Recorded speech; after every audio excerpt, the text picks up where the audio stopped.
मोदीजी चांदार हिसाब देना आपण जानते कि मोदीजी चांदार हिसाब देना तेबे कथा आरंभ होची कोरोना महामारी समय मार्च 2020 मसीह मोदीजी एक फंड गठन करती जार नाम दे था पीएम केयर्स फंड। यह पब्लिक चैरिटेबल ट्रस्ट हिसाब से पंजीकृत करा जाए एवं पीएमओ प्राइम मिनिस्टर ऑफिस यह सूचना दिए। यह dedicated national to emergency deal with like corona कह जाए। यार सदस्य माने हेले prime minister, home minister, finance minister and defence minister भली सदस्य माने। मोदीजी ट्रस्ट डीड रे निजे स्वाक्षर करती और यार प्रचार निजे करती। आपण मैंने शुणिथे मोदीजी कहते लक्ष लक्ष लोक पीएम केयर्स फंड रे दान कर नियम बदल दि जाए जो कि एत दान पाइबापी दान जो पैसा मिली थाए ताकू टैक्स फ्री करा जाए एवं कंपनी गुड़िक जो दान दे था सीएसआर रे गणित होती एवं विदेशी कंपनी गुड़ी को दान करने एफसीआर रे छाड़ दिखाई। तेरे ध्यान दे शुणु पीएम जो फंड गठन कले पीएमओ जार प्रचार कले एवं सरकार जो फंड रो नियम गुड़ा को संशोधन कले एथि कौन जानवा को मिलूँ किंतु स्पष्ट भाव जना पड़ुछि ना ये सरकारी फंड किंतु ना जिते सांसद रे प्रश्न उठिला कि यहाँ पब्लिक अथॉरिटी एवं आरटी अधीन आसूची कि से अनुराग ठाकुर ना कही ना यहाँ ना पब्लिक अथॉरिटी ना आरटीआई अधीन आसूँ तो बस आपण को लगिपे अल्प ही चांदा आदाय हो किंतु चांदा केते आदाय होती आप जानते कि तार सुध वर्तमान सुधा केते बढ़ी जानते कि तेबे 2019-20 3000 कोटी 2020-21 मसीह 8000 कोटी 2021-22 2000 कोटी एवं 2022-23 1000 कोटी टका पर्यंत चांदा उठाइला।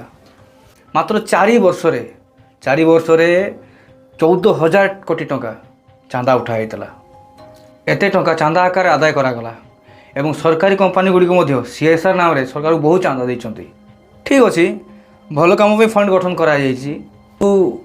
आउ गोटे नुआ फंड गठन कर माने किसी नाला आवश्यकता नाला तार अच्छी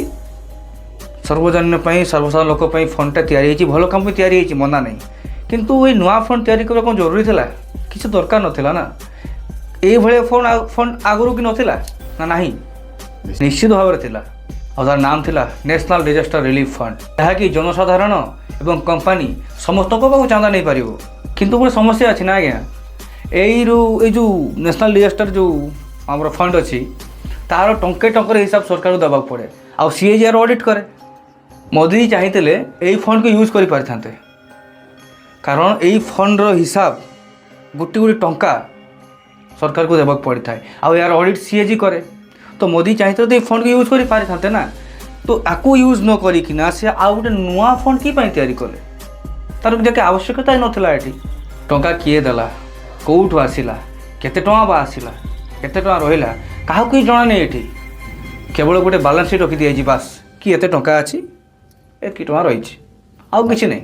मानिबार अछि तो मानो नले कोन करनब जनसाधारण कोन करने मामला कोर्ट को जाइथिला एवं कोर्ट कहिसंती जे यह एक आईनगत ट्रस्ट किंतु सरकार कहउचंती एथि पे हम आरटीआई देबु नहीं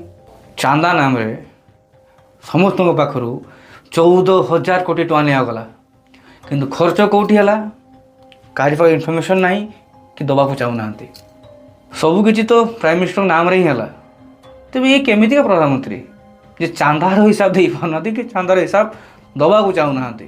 जदि आपण मैंने ये विषय आहरी अधिक किसी जानते तेज ये विषय कमेंट कर जन पारे आम चैनल को फॉलो करूँ सब्सक्राइब करूँ एवं कंटिन्यूटी करने आम सहित जोड़ी रुहतु रही मु शुभम नमस्कार।